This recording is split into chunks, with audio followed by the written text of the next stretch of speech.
Hey everybody, Zeal Brothers here once again with another video. This one in response to our boy Bill Maher. He was on a show and he was talking about critical race theory. And people were criticizing him because he is considered to be somebody that is on the left, but he's still critical of critical race theory. And another thing they're critical about is his support of Dave Chappelle. And so these two things are, people are using these as basically material to smack him around for. And when you look at Bill Maher, let's just talk a little bit about Bill Maher. Bill Maher is an old school liberal. And he said a couple things about critical race theory. And he said he supported teaching the history of racism in America, but that's different than teaching children that racism is the essence of America. That's what people get upset about. This is a quote. Or involving children who are not old enough or sophisticated enough to understand this complicated history. So when you talk about political issues here, let's talk about critical race theory. The reason that as a black man, I'm against critical race theory is because it is not accurately teaching history. What critical race theory attempts to do is it attempts to see how race and racism basically is the cause of almost anything in American history. And what it will do is it'll distort all the historical events and put it in the spectrum of race. That's why a lot of people don't like it. And when you look at it, what it essentially tries to do is it makes the white people feel guilty and it makes the black people feel like victims. That's why most black people should not support themselves. Victimhood is not empowering. And I know in our society, we like to push victimhood as empowering. A lot of people push victimhood, and what they want is they want sympathy. But the problem with sympathy is that sympathy doesn't empower you, it empowers others. Let me say that again. Sympathy doesn't empower you, it empowers somebody else. In other words, your power comes from somebody else's feelings towards you. And if you look at power, if it doesn't come from you, it's really not yours. It's the same thing with the media. When the media builds somebody up, they don't have any power. It's the media who has power because they built that person up. The same with critical race theory. Critical race theory tries to empower blacks by making us pity blacks. But the problem with that is that the power is still in the one who gives the pity. And what it does is it produces in the one who is giving the pity a sense of condescension. Where you look at a black person and you say they can't make it. It's impossible for them to make it. And the only way they can make it is if a white liberal reached out his hand and raised up the black man. If it wasn't for that, the black man couldn't make it. That's why I reject critical race theory and all things like it. But ultimately, one of the biggest problems that I have with our political system and a lot of commentary on Facebook, on YouTube, on Twitter is a lack of nuance. And this is the lack of nuance. If you go as far as to say, I'm against critical race theory, well, somebody will say, is you black? How you going to be against that? The same as I'm against the Black Lives Matter, the organization. Not the same, the organization. Somebody will say, how are you going to be black and be against Black Lives Matter? You saying they don't matter? As if there is no space for nuance. The reason I'm against Black Lives Matter is because it is a Marxist organization that is attempting to attack the black male role. If you look at it, it is against all men and is founded by 3 black lesbians who don't like men in general.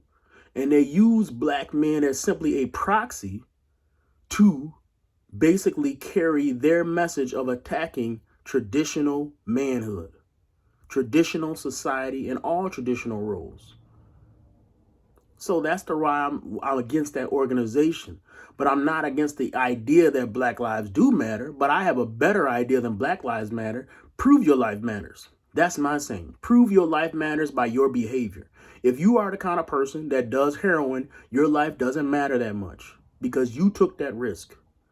If you run red lights, you are proving by your behavior that your life doesn't matter that much. It's not me that's saying it. It's your behavior that's saying it.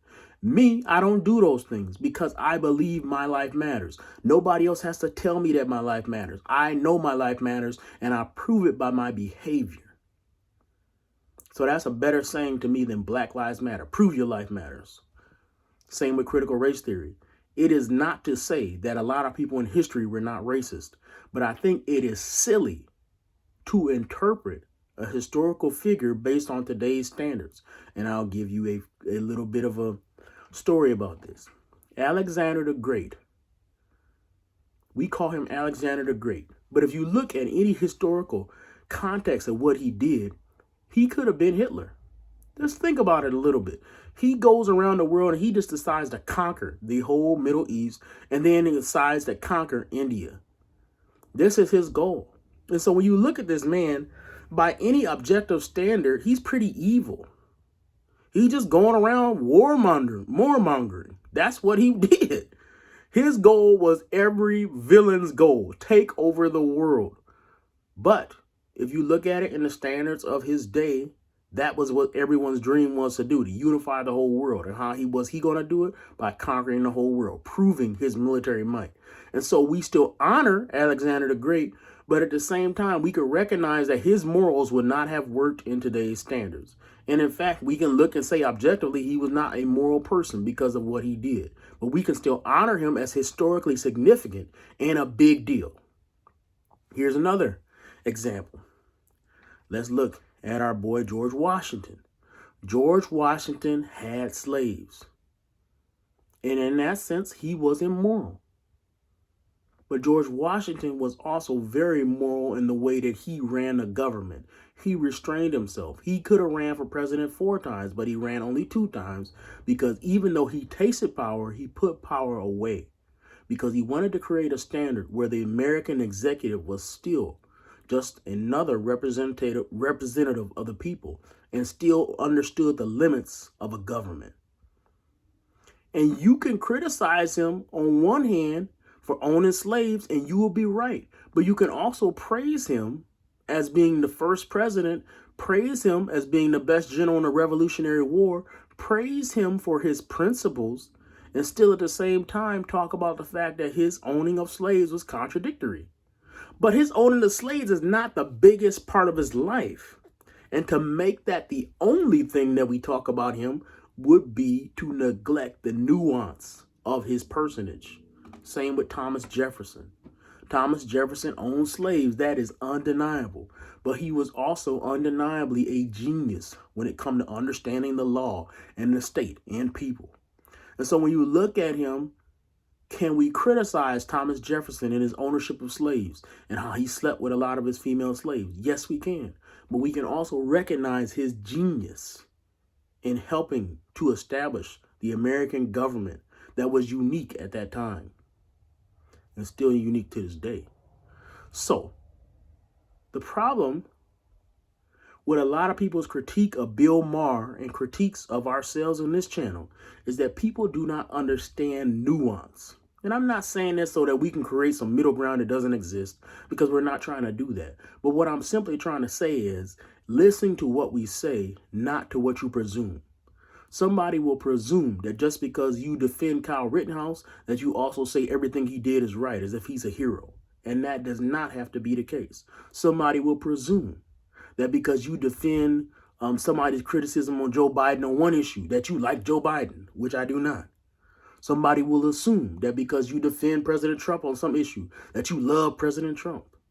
And the point is that we need to be able to look at each issue objectively and with a fair analysis.